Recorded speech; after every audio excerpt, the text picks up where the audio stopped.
গতকাল আমাদের কাছে একটি গোপন খবর আসে যে আমাদের গজের ক্যাম্পের বাজার এরিয়াতে বর্ডারের পাশে একজন বাংলাদেশি যুবক ঘোরাফেরা করছে।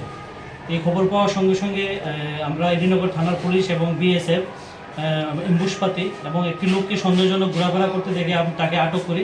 তাকে আটক করে জিজ্ঞাসাবাদ করলে স্বীকার করে যে সে বাংলাদেশি, সে ইন্ডিয়াতে অনেক দিন ধরেই এসেছে, ঘোরাফেরা করছে এবং আজকে সে বাংলাদেশে বর্ডার ক্রস করে যাওয়ার সময় কাঁটাতার পার করে যাওয়ার সময় তাকে আটক করি এবং তাকে আটক করে আমরা থানাতে নিয়ে আসি এবং তার বিরুদ্ধে একটা আইপিপি একটা কেস দিয়ে আমরা মামলা শুরু করছি এবং আমরা তদন্ত করে বের করব যে তাকে ইন্ডিয়াতে আসার জন্য কে সাহায্য করছে।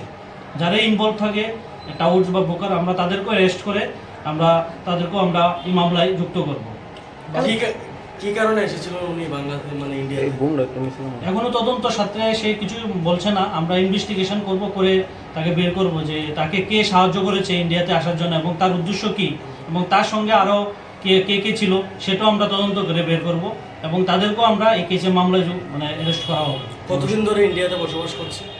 তার কথা মতে সে 1 বছর ধরে এখানে ইন্ডিয়াতে আছে। ত্রিপুরায় কোনো জেলায় ছিলেন নাকি ত্রিপুরার বাইরে ছিলেন? ত্রিপুরায় ছিল। কোথায় ছিলেন উনি? এটা সে এখনো বলেনি কোথায়, কিন্তু আমরা তাকে বর্ডারে যখন পারাপার করছিল তখনই তাদেরকে আমি যেহেতু পাশের রাজ্য আসামে ইদানিং জঙ্গি না, এরকম এখনো অন্তত কিছু পাওয়া যায়নি, তবে আমরা তদন্ত করছি, তদন্ত করে দেখি।